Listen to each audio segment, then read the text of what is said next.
अस्सलाम वालेकुम नाज़रीन, सियासत टीवी के प्राइम टाइम में आप सबका तहे दिल से इस्तकबाल है। मैं हूं फरजान अहमद। सबसे पहले पेश है प्राइम टाइम की हेडलाइंस। शदीद सर्दी के बावजूद मुल्क भर में और दोनों तेलुगु रियासतों तेलंगाना और आंध्र प्रदेश में शानदार पैमाने पर नए साल की मनाई गई तकारीब, उम्मीदों और तवक्कुआत के साथ नए साल का इस्तकबाल। चीफ मिनिस्टर रेवंत रेड्डी और डिप्टी चीफ मिनिस्टर मल्लू भट्टी ने तेलंगाना की आवाम को नए साल 2025 की दी मुबारकबाद। खुशहाली और तरक्की के हवाले से जाहिर की गई नेक तमन्नाएं। साबिक़ा रियासती वज़ीर KTR आज तेलंगाना भवन पहुंच गए। सैकड़ों कारकुनों ने किया इस्तकबाल, साल नौ की दी मुबारकबाद। हमसे बातचीत की जाए ताकि दोनों फरीकों के दरमियान एतमाद की कमी दूर हो सके और मामलात आगे बढ़ें, किसानों ने मरकजी हुकूमत से की अपील। और जालिम इसराइल ने 7 अक्टूबर 2023 से अब तक गाज़ा में 1091 फ़लस्तीनी शीरखार बच्चों को मौत के घाट उतार दिया। गाज़ा में सरकारी मीडिया ऑफिस के डायरेक्टर इस्माइल अस्सवाबा का बयान। हेडलाइंस आपने देखी और पेश खबरों की तफसीलात। शुरुआत करेंगे बड़ी खबरों से। मुल्क भर में नए साल का शानदार इस्तकबाल किया गया। शदीद सर्दी के बावजूद दोनों तेलुगु रियासतों तेलंगाना और आंध्र प्रदेश में भी बड़े पैमाने पर नए साल की तकारीब मनाई गई। जैसे घड़ी की सुई में 12 बजे हर उम्र के अफराद ने एक दूसरे को मुबारकबाद दी। गर्मजोशाना अंदाज में मुबारकबाद देते देखे गए। नए साल के मौके पर हैदराबाद समेत AP के अहम मुकामात विजयवाड़ा, विशाखापट्टनम और दीगर कई शहरों में नए साल की तकारीब का जोशो खरोश के साथ एहतमाम किया गया। इस मौके पर क्लब्स, पब्स और दीगर मुकामात पर केक काटे गए और दूसरी तकारीब का एहतमाम किया गया। साल की तकारीब और पार्टियों में किसी किस्म की गैर अखलाकी हरकतें, मुनशियात के इस्तेमाल, ख़वातीन के साथ नामुनासिब सलूक, दस्तदराजी और दीगर वाक़यात को रोकने के लिए पुलिस चौकस थी। अवाम ने पुराने साल 2024 को अलविदा कहा और नए साल 2025 की आमद का इस्तकबाल करते हुए नए साल में नए अज़ाइम और नए मंसूबे तैयार किए। चीफ मिनिस्टर तेलंगाना रेवंत रेड्डी और डिप्टी चीफ मिनिस्टर मल्लू भट्टी ने रियासत की आवाम को नए साल 2025 की मुबारकबाद पेश की। सोशल मीडिया प्लेटफॉर्म X पर दोनों ही ने अलग-अलग पैगाम जारी किए, आवाम को नए साल की मुबारकबाद दी, खुशहाली और तरक्की के हवाले से नेक तमन्नाओं का इजहार किया। रेवंत रेड्डी ने तेलंगाना की आवाम के नाम अपने पैगाम में लिखा कि नए साल में तेलंगाना का मुकाम और सफ़र आलमी सतह पर कामयाबी की अलामत बनना चाहिए। उन्होंने कहा कि नया साल लोगों की ज़िंदगियों में खुशियाँ लाएगा और तमाम के लिए मसरतें फराहम करेगा। रियासती वज़ीर सियाहत जुपल्ली कृष्णा राव ने अवाम को साल नौ की मुबारकबाद पेश की। उन्होंने उम्मीद जाहिर की कि नया साल लोगों के लिए हकीकी खुशियाँ फराहम करेगा। కొల్లాపూర్ నియోజకవర్గ ప్రజలందరికీ నూతన సంవత్సర శుభాకాంక్షలు. ఈ కొత్త సంవత్సరం మీ కుటుంబాల్లో సంతోషం వెల్లివిరియాలని, మీ కుటుంబ సభ్యుల యొక్క భవిష్యత్తు బంగారు భవిష్యత్తు కావాలని చెప్పని ఆ భగవంతుని ప్రార్థిస్తా ఉన్నా. అట్లాగే కొల్లాపూర్ నియోజకవర్గం అన్ని రంగాల్లో, ముఖ్యంగా వ్యవసాయ రంగం, అట్లాగే నారీ లోకం, అట్లాగే యువత, అట్లాగే నిరుద్యోగ యువకులకు వారి సమస్యలు ఈ కొత్త సంవత్సరంలో పరిష్కారం కావాలని చెప్పని మనసారా BRS लीडर और साबिक़ रियासती वज़ीर हरीश राव ने भी साल नौ की आवाम को मुबारकबाद पेश की। उन्होंने तेलंगाना और वतन अज़ीज़ हिंदुस्तान की खुशहाली और तरक्की के हवाले से अपनी जानिब से नेक तमन्नाओं का इजहार किया है। రాష్ట్ర ప్రజలందరికీ నూతన సంవత్సర శుభాకాంక్షలు. ఈ నూతన సంవత్సరం మీ అందరి ఆకాంక్షలు నెరవేరాలని, మీ కలలు నిజం కావాలని ఆ భగవంతుని ప్రార్థిస్తున్నాను. ముఖ్యంగా యువత say no to drugs, say no to online games. ముఖ్యంగా ఆన్లైన్ గేమ్స్, డ్రగ్స్కు కొంతమంది యువత బానిసలైపోయి తమ విలువైనటువంటి జీవితాన్ని కోల్పోతూ ఉన్నారు. సమాజంలో ఒక మార్పు రావాల్సిన అవసరం ఉంది. ఈ రాష్ట్రం, ఈ దేశం అభివృద్ధి పథంలో ప్రయాణించాలంటే యువశక్తి సద్వినియోగపడాలి. మరి యువత అంతా కూడా మరి మీరు బాగా చదవండి, రాణించండి, గేమ్స్లో పాల్గొనండి. మీ శక్తి మీ తల్లిదండ్రుల కలలు నిజం చేయడానికి, ఈ రాష్ట్ర అభివృద్ధికి, ఈ దేశ ప్రగతికి ఉపయోగపడాలని చెప్పి మనసారా కోరుకుంటూ విష్ యూ హ్యాపీ. साबिक़ा रियासती वज़ीर और BRS के वर्किंग प्रेसिडेंट KTR आज तेलंगाना भवन पहुंच गए, जहां सैकड़ों पार्टी कारकुनों ने उनका शानदार इस्तकबाल किया। BRS लीडरों ने KTR से शख्सी मुलाकातें की और साल नौ की मुबारकबाद पेश की। इस मौके पर साबिक़ा वज़ीर दाखिला महमूद अली और दीगर कायदीन के अलावा BRS कारकुनों की भारी तादाद मौजूद थी। तेलंगाना रियासत में अइम्मा व मौज़िनीन को एजाज़िया की अदम अदायगी ने शिद्दत अख्तियार कर ली है। सदर MPJ तेलंगाना मोहम्मद अब्दुल अजीज़ ने कहा कि गुज़िश्ता 5 महीनों से अइम्मा व मौज़िनीन के एजाज़िया की रकम अदा नहीं की गई, जो तशवीश का बास है। मोहम्मद अब्दुल अजीज़ ने कहा कि मसला 1-2 महीने का नहीं बल्कि मुसलसल ताख़ीर और नुमाइंदगी के बावजूद भी इसकी अदायगी नहीं हुई। अब तो 5 महीने मुकम्मल हो गए लेकिन अरबाब इक़्तिदार को कोई फ़िक्र नहीं। उन्होंने कहा कि ये रवैया अइम्मा व मौज़िनीन के साथ नाइंसाफ़ी है, जिनमें कई नाबीना और आलिम व फ़ाज़िल हज़रात भी मौजूद हैं। मुतादिद अज़ला से ताल्लुक़ रखने वाले अइम्मा व मौज़िनीन के एक वफ़द ने अपनी नुमाइंदगी के लिए वक्फ़ बोर्ड के सदरनशीन से मुलाकात भी की और तहरीरी और ज़बानी तौर पर मसले की जानिब तवज्जो दिलाई। इस मौके पर मीडिया के लिए सदर movement for peace and justice Abdul Aziz ने बयान भी दिया। मसला सिर्फ आइम्मा और मौज़िनीन की तनख्वाहों का नहीं है। अनीसुल गुरबा पे भी जब वक्त आया था आपने आवाज़ उठाई और आपकी क़ियादत के अंदर बहुत सारे लोग जमा हुए, तो ये बहरहाल उन नक़ीब में से है जो मसाइल के ऊपर अपनी आवाज़ उठाते हैं। ये इब्तिदाई बात थी जो मैंने आपके तारुफ़ में रखी, कोई मोहताज तारुफ़ शख्सियत नहीं है। अब जहाँ तक आपका मामला है, उस मुतालबात के सिलसिले में जो सबसे तशवीशनाक बात है मेरे नज़दीक, वो ये कि जो कुछ मुआवज़ा दिया जा रहा है आइम्मा के लिए, वो दरहक़ीक़त इतनी तकलीफ़ के साथ दिया जा रहा है कि उसकी हैसियत बरकरार नहीं रह रही। 1 महीना, 2 महीने, 3 महीने, 5 महीने के बाद अगर आपको कोई तनख्वाह मिलती है तो जैसे कहा गया कि जस्टिस इज़ डिलेड, अगर इंसाफ के मैदान के अंदर देरी होती है तो इसके माने ये कि सरासर नाइंसाफ़ी है। नंबर 1, हम हुकूमत से मुतालबा करते हैं, बात आई थी प्रोफेसर अनवर साहब ने भी करी, तुम साबिक़ा हुक्मरानों से सबक हासिल करो। ऐसे ही काम कर कर वो दीवार पर लग चुके थे और आज जद्दोजहद कर रहे हैं। आपके लिए भी एक मौका है कि इन आइम्मा और मौज़िनीन, अक़लियतों और पिछड़े हुए तबक़ात के सारे मसाइल हल करो, वरना इक़्तिदार के आने में जितनी देर है जाने में उतनी देर भी नहीं लगेगी। आज 1 साल तुम्हारा मुकम्मिल हो चुका है। मैं बहुत खुले अंदाज से वार्निंग देता हूँ कि जो आसार नज़र आ रहे हैं उस आसार के एतबार से तो ये बात कही जा सकती है हैदराबाद दक्खन के अल्फाज में कि ये बेल मंडवे चढ़ती हुई नज़र नहीं आती। ऐसे हालात हैं कि हर मर्तबा लोग बाज़ारों में आ रहे हैं किसी न किसी एतबार से। तो पहला मुतालबा ये है कि इसको फाइनेंस डिपार्टमेंट से इस तरह एकसू किया जाए कि जैसे मुलाजिमीन की तनख्वाहें आती है हर महीना पाबंदी के साथ, उस तरह की तनख्वाहें आनी चाहिए। बार बार मुतालबात के लिए आइम्मा को इस तरह जमा होने की ज़रूरत नहीं है। ये उनके विखार के ख़िलाफ़ बात है। ये लोग हमारा सर है और ये हमारी नुमाइंदगी करते हैं, ये हमारी इमामत करते हैं और इनके का यहाँ बैठना पूरी मिल्लत के लिए बायस नदामत है। मैं बहुत वाज़ेह तौर पर कहना चाहता हूँ कि यहाँ बैठे हैं, मजबूरी आपको यहाँ पर लाई है, वरना एक ज़माने में इमामत का जो मुकाम है कल भी था, आज भी है और क़यामत तक रहेगा। तेलंगाना के ज़िला यादाद्री भोंगीर में तवील अरसे से गैर हाजिर रहने वाले और तमाम सहूलतों से फ़ायदा उठाने वाले 16 सरकारी असातिज़ा के ख़िलाफ़ महकमे तालीमात ने सख्त कार्रवाई की। इन असातिज़ा को बरतरफ कर दिया गया। ज़राए के मुताबिक ज़िला के मुख्तलिफ़ स्कूलों में तैनात ये असातिज़ा बग़ैर किसी इत्तला के तवील अरसे से स्कूल नहीं आ रहे थे और तमाम सहूलतें हासिल कर रहे थे। इनमें स्कूल असिस्टेंट गितारानी और SDT असातिज़ा भी शामिल हैं। ये असातिज़ा साल 2005 से 2022 के दरमियान गैर हाजिर रहे। मामला महकमे तालीम के इल्म में आने पर इन असातिज़ा को वजाहत तलब करने के लिए नोटिसें भी जारी की गई, लेकिन इसका भी कोई जवाब नहीं दिया गया। इन तमाम 16 असातिज़ा को खदमात से बरतरफ किया गया। ज़िला के डिस्ट्रिक्ट एजुकेशनल ऑफिसर सत्यनारायण ने इस बात की तस्दीक की है। तहरीक मुस्लिम शबान की जानिब से आज शहर हैदराबाद में कुल जमाती राउंड टेबल कॉन्फ्रेंस का इनेकाद अमल में लाया गया, जिसमें दस्तूर का तहफ़्फ़ुज़ और इससे जुड़े मौज़ूआत पर इज़हार ख़याल किया गया। प्रोफेसर कोदंडराम MLC, अज़ीज़ पाशा और दीगर ने भी इस मीटिंग से खिताब किया।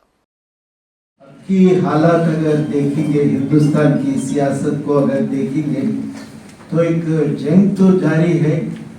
ये जंग में एक तरफ बीजेपी है और बीजेपी बाहर जो भी कहते होंगे, लेकिन वो इस मुल्क की दौलत 1-2 कंपनीज को देना चाहते हैं। उसका मकसद तो लूटना है और ये कंपनीज को मजबूत करना है। तो ये है उनका मकसद। और दूसरी तरफ हिंदुस्तान की आवाम है, इसमें हम सब लोग हैं, दलित है, OBC है, जो भी है, सब गरीब किस्म की सब लोग भी इसमें शामिल हैं। और ये लोग चाहते हैं कि ये लोग चाहते हैं जीने का हक। हम भी इस मुल्क की दौलत में हिस्सा मांगते हैं, हम भी जीने का अधिकार मांगते हैं, ये हमारा मांग है। ये तेलंगाना को लेकर थोड़ी कंसर्न्स है, जैसे नॉर्थ कर दी गई है बिल्कुल वेनमस तरीके से। नॉर्थ में जो है मतलब एक पूरा एजेंडा चल रहा है, वही हालात बहुत जल्द नॉर्थ साउथ में भी लगते हैं, ऐसे हालात नजर आते हैं। तो जो मुस्लिम और दलित यूनिटी है, इसको सिर्फ हम मीटिंग्स के हद तक महदूद न रख के इसको विजिबल करना ज़्यादा ज़रूरी लगता है। मेरी रिक्वेस्ट है इस प्लेटफॉर्म से, मैं ये बताना चाहती हूँ दलित लीडर्स को भी और मुस्लिम लीडर्स को भी, प्लीज़ ज्वाइन। और चाहे आपका कॉज हो या हमारा कॉज हो, ये कॉज हमारे मुल्क का है, हमारे कॉन्स्टिट्यूशन का है, इसके लिए स्ट्रांगली आना होगा बाहर। वक्त का तक़ाज़ा ये है कि कम से कम बात किया जाए। आज का जो मौजू है वो जो अमित शाह का जो बयान था बहुत ही डेलीगेटरी स्टेटमेंट था, तो उसके बारे में सारे हिंदुस्तान भर में ये क्वेश्चन, ये सवाल जो है ना दलितों का नहीं है, बल्कि ये सवाल जो है ना हिंदुस्तान के अवाम का है कि आप जो है हिंदुस्तान के कॉन्स्टिट्यूशन के जो मेमार हैं उनके बारे में स्वतंत्र का डेलीगेटरी स्टेटमेंट किसी के लिए नाकाबिल बर्दाश्त है। तो इसीलिए तमाम लोग मिलके इसके खिलाफ आवाज़ उठा रहे हैं। चूँकि ये लोग मनुस्मृति को मानने वाले हैं, कॉन्स्टिट्यूशन को मानने वाले नहीं हैं। मैं एक बात कह दूँ कि 1947 15 अगस्त को ये लोग जो है काली टोपी और काले इससे हिंदू उनको आज़ादी से कोई खुशी नहीं थी, वो काले कपड़े और काली टोपी के साथ थे। तो वहाँ पर बॉम्बे की सड़कों पे स्लोगन आता, काली टोपी फेंक दो। शहर हैदराबाद में टमाटर की कीमतों में गिरावट आ गई है। अंदरून 10 दिन 1 किलो टमाटर की कीमत जो कि 50 रुपये लगभग थी, अचानक गिर गई और अब ये 10 रुपये फ़ी किलो फ़रोख्त किया जा रहा है। हज़ारों रुपये लगाकर फसल तैयार करने वाले काश्तकार परेशान हैं कि कटी हुई फसल को जब वो मंडी में लाएंगे तो इनकी कीमतें गिर जाएंगी। गुज़िश्ता एक हफ़्ते के दौरान बावर्ची खाने की इस अहम शय की कीमत में 4 गुना कमी दर्ज हुई है। टमाटर की कीमत में कमी से जहाँ किसान परेशान हैं, वहीं घरेलू ख़वातीन काफ़ी खुश हैं क्योंकि टमाटर अब उनके बजट में है। किसानों ने तेलंगाना के अजला में बड़े पैमाने पर पैदावार की कीमत में कमी की अहम वजह करार दिया, जिसकी वजह से हैदराबाद की मार्केट में टमाटर काफ़ी सस्ता हो गया है। खैराबाद, शामीरपेट, गजवेल, चेवड़ला के साथ साथ रंगारेड्डी और महबूबनगर के बाज़ इलाकों में टमाटर की ज़्यादा पैदावार होती है। इन तमाम इलाकों में इसकी ज़ायद पैदावार हुई। हैदराबाद और इसके अतराफ़ की मार्केट्स में टमाटर की कीमत में गिरावट के नतीजे में किसान बरादरी मायूस है। नए साल के आगाज़ के मौके पर जहां दुनिया भर में खुशी और जोश व खरोश देखा गया, वहीं हैदराबाद में ट्रैफिक पुलिस ने जश्न को महफूज बनाने के लिए काफ़ी मुस्तैदी का मुजाहरा किया। शहर हैदराबाद के मुख्तलिफ इलाकों में हालत नशा में गाड़ियाँ चलाने वालों के ख़िलाफ़ खुसूसी मुहिम चलाई गई। मुतादिद अफराद को गिरफ़्तार किया गया, गाड़ियाँ ज़ब्त की गईं। बाज़ मकामात पर हालत नशा में अफराद ने पुलिस से बहस व तकरार भी की। सिर्फ शहर हैदराबाद पुलिस कमिश्नरेट हदूद में 1425 केसेस दर्ज हुए, जबकि साइबराबाद पुलिस हदूद में 839 मुकदमात दर्ज किए जाने की इत्तला मौसूल हुई है, जबकि रचाकुंडा कमिश्नरेट में 619 मुकदमात दर्ज हुए हैं।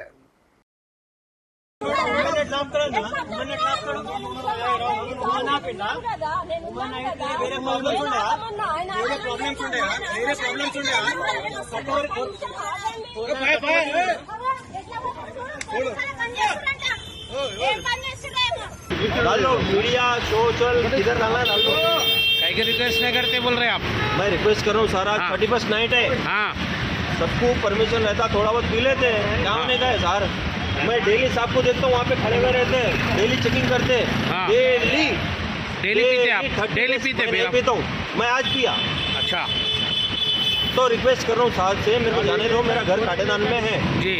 तो एक बार रिक्वेस्ट कर दो, एक बार छोड़ो बोल के बोल रहा हूँ। हाँ तो बस उतना ही बात बोल रहा हूँ, और क्या बोलूँ। साहब का ड्यूटी है ना, साहब ड्यूटी कर रहे बोल रहे। साहब ड्यूटी कर रहे हैं हाँ। तो रिक्वेस्ट का भी कोई वैल्यू रहता नहीं रहता डिपार्टमेंट के लिए, डिपार्टमेंट के पास है ही नहीं है।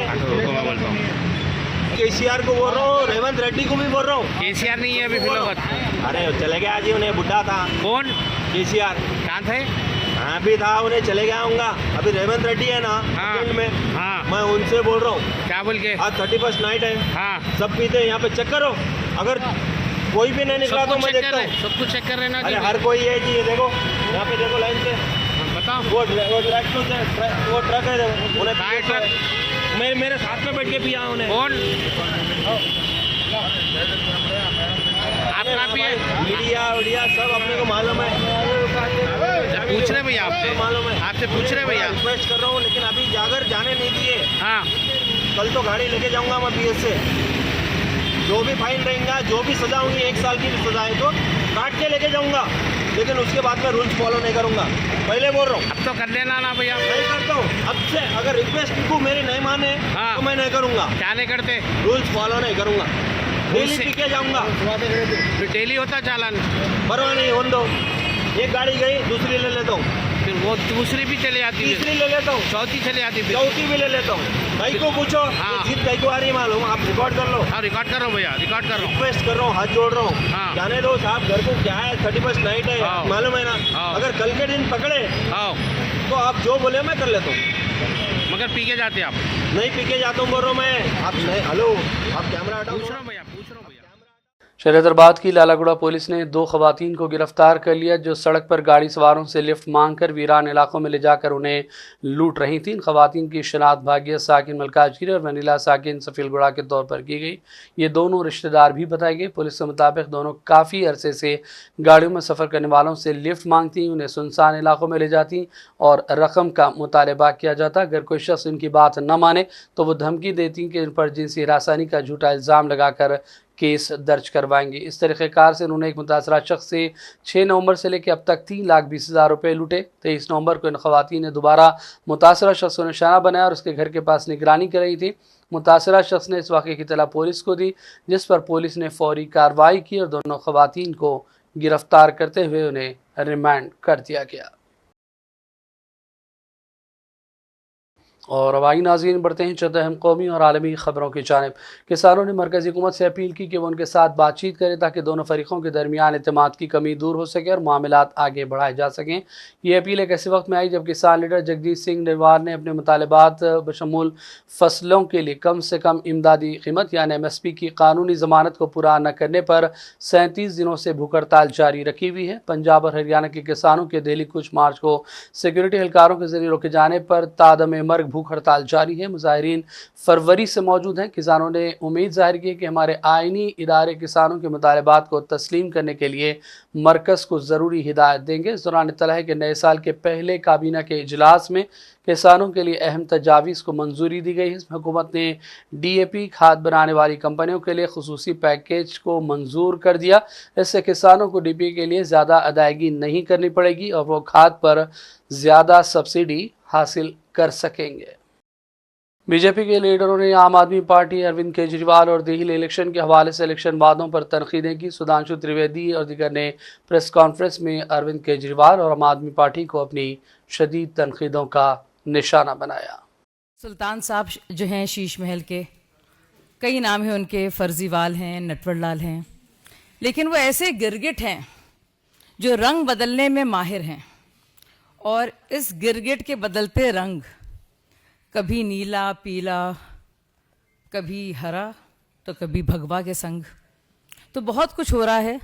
मुझे लगता है अरविंद केजरीवाल को जिस तरह से मैं समझती हूँ कि जब स्थिति ऐसी हो जाए और पानी सर से ऊपर चढ़ जाए, तो अरविंद केजरीवाल कहते थे बस रायता फैलाओ, तो इतनी गंदगी कर दो, इतना छीछा लीदर कर दो कि कुछ भी लॉजिक, तर्क, तुक, तरीका ना बचे। 10 पॉइंट बताना चाहता हूं जो आम आदमी पार्टी और केजरीवाल जी ने कहे थे और उसका यथार्थ क्या है। उन्होंने कहा था कि जो लटकते हुए तार हैं, अनसेफ इलेक्ट्रिक वायर्स, उनसे वो मुक्त कर देंगे। आज ये सवाल इसलिए है कि 10 साल उनको सरकार में हो गए, उससे पहले भी 2013 में भी उनकी सरकार रही थी। तो 10 साल से अधिक रहने के बाद दिल्ली में लटकते हुए बिजली के तारों की स्थिति यह है कि 26 वर्ष का एक नवयुवक 23 जुलाई 2024 को उन लटकते हुए बिजली के तारों की भेंट चढ़ गया। दूसरा, उन्होंने दावा किया था कि 24 आवर क्लीन ड्रिंकिंग वाटर देंगे। और अभी जब गर्मी आया तो लोगों ने देखा कि उत्तर पश्चिम दिल्ली और बाहरी दिल्ली के क्षेत्रों में किस ढंग से पानी को लेकर हाहाकार था। और पत्रकारों ने भी जाके देखा। चलिए, आप नेताओं की बात पे, राजनीतिक दलों के कार्यकर्ताओं की बात पे विश्वास न करें कि वो उसमें किस प्रकार की दुर्गंध आती थी जिस पानी का प्रयोग करना पड़ता था। फिर इन्होंने कहा वर्ल्ड क्लास एजुकेशन सिस्टम देंगे, यह दावा किया। और इतना ही नहीं, याद करिए, इनके मुंह से निकल गया था दुनिया का सबसे बड़ा अखबार जो है न्यूयॉर्क टाइम्स में छपवाना कितना मुश्किल है। छपवाना शब्द था, कोई जाके उस बाइट को चेक कर सकता है। तो पहले तो पढ़े लिखे मुख्यमंत्री को यह नहीं पता था कि दुनिया का सबसे बड़ा अखबार न्यूयॉर्क टाइम्स नहीं है, दुनिया का सबसे बड़ा अखबार है जापान का यमुनो शुमरी। और अमेरिका का भी सबसे बड़ा न्यूयॉर्क टाइम्स नहीं है, अमेरिका का सबसे बड़ा है यूएसए टुडे। खैर, इस अत्यधिक पढ़े लिखे मुख्यमंत्री को ने कहा छपवाना कितना मुश्किल है। और हकीकत क्या थी कि high court has reprimanded that the flawed education system, और इसमें कई चीजों को लेकर कोर्ट ने अप्रसन्नता जाहिर की। यानी दावा ये और वास्तविकता ये। फिर इन्होंने कहा मेडिकल ट्रीटमेंट को बहुत इंप्रूव करेंगे, और वास्तविकता यह थी कि कोविड के दौरान क्या हाहाकार मचा, और उस हाहाकार के ऊपर ध्यान देने की बजाय प्रचार के ऊपर सारा ध्यान था। आप सबको याद हो कि मोहल्ला क्लिनिकों में जो भ्रष्टाचार की चीजें प्रकाश में आई, जिसमें एक प्रकरण ऐसा था कि एक दिन में 539 लोगों का निस्तारण हुआ, जबकि मोहल्ला क्लिनिक 9 बजे से लेकर 1 बजे तक 4 घंटे में चलती है। 240 मिनट में 539 लोगों का निस्तारण, मतलब 20 सेकंड के अंदर। हिंदुस्तान में साल 2025 का शानदार इस्तकबाल किया गया। ये मुंबई के मनाजिर है। साल 2025 का पहला सूरज तुल होने का मंजर आप स्क्रीन पर देख सकते हैं।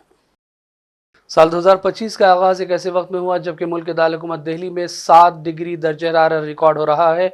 शदीद सर्दी, गहरी कोहर की चादर, और इस दौरान इंडिया गेट के ये मनाजिर हैं जो आप स्क्रीन पर देख सकते हैं। शदीद आलूदगी से मुतासरा दिल्ली इन दिनों सर्दी की लपेट में है। इस दौरान ये भी इत्तला मिली है कि अमेरिका के न्यू ऑरलियंस में एक कार नए साल का जश्न मनाने वालों में घुस पड़ी। 10 लोगों की हलाकत का अंदेशा जाहिर किया गया है, जबकि लगभग 30 अफराद इस वाक़े में जख्मी हुए हैं।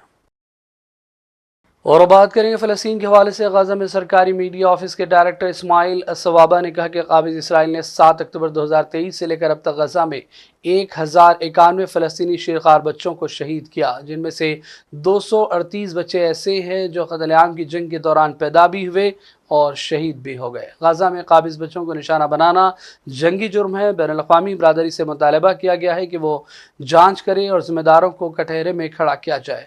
अक़वाम मुत्तहिदा के हाई कमिश्नर बराए इंसानी हक़ूक़ की जानिब से जारी करदा रिपोर्ट में इंकशाफ हुआ कि अक्टूबर 2023 से गज़ा पट्टी पर इसराइली जारहियत के शोहदा में तकरीबन 70% ख़वातीन और बच्चे हैं। गज़ा के बाशिंदे 15 महीनों से खौफनाक हकीकत का सामना कर रहे हैं। अमरीकी हिमायत से 7 अक्टूबर से ज़ालिम और काबिज़ रियासत इसराइल गज़ा पर तबाहकुन जंग मुसल्लत किए हुए हैं, जिसमें 46,000 के करीब फ़लस्तीनी शहीद हुए, जबकि 1,10,000 के लगभग ज़ख्मी हो चुके हैं। और अब आखिर में हेडलाइंस पर डालेंगे एक और नज़र। शदीद सर्दी के बावजूद मुल्क भर में और दोनों तेलुगु रियासतों तेलंगाना और आंध्र प्रदेश में शानदार पैमाने पर नए साल की मनाई गई तकारीब। उम्मीदों और तवक्कुआत के साथ नए साल का इस्तकबाल। चीफ मिनिस्टर रेवंत रेड्डी और डिप्टी चीफ मिनिस्टर मल्लू भट्टी ने तेलंगाना की आवाम को नए साल 2025 की दी मुबारकबाद। खुशहाली और तरक्की के हवाले से जाहिर की गई नेक तमन्नाएं। साबिक़ा रियासती वज़ीर KTR आज तेलंगाना भवन पहुँच गए। सैकड़ों कारकुनों ने किया इस्तकबाल, साल नौ की दी मुबारकबाद। हमसे बातचीत की जाए ताकि दोनों फरीकों के दरमियान एतमाद की कमी दूर हो सके और मामलात आगे बढ़ें, किसानों ने मरकजी हुकूमत से की अपील। और जालिम इसराइल ने 7 अक्टूबर 2023 से अब तक गाज़ा में 1091 फ़लस्तीनी शेरखार बच्चों को मौत के घाट उतार दिया। गाज़ा में सरकारी मीडिया ऑफिस के डायरेक्टर इस्माइल अस्सवाबा का बयान। प्राइम टाइम का सिलसिला फ़िलहाल यहीं ख़त्म करते हैं। मोहम्मद फरजान अहमद को पूरी टीम के साथ इजाज़त दें। देखते रहिए सियासत TV। अल्लाह हाफ़िज़।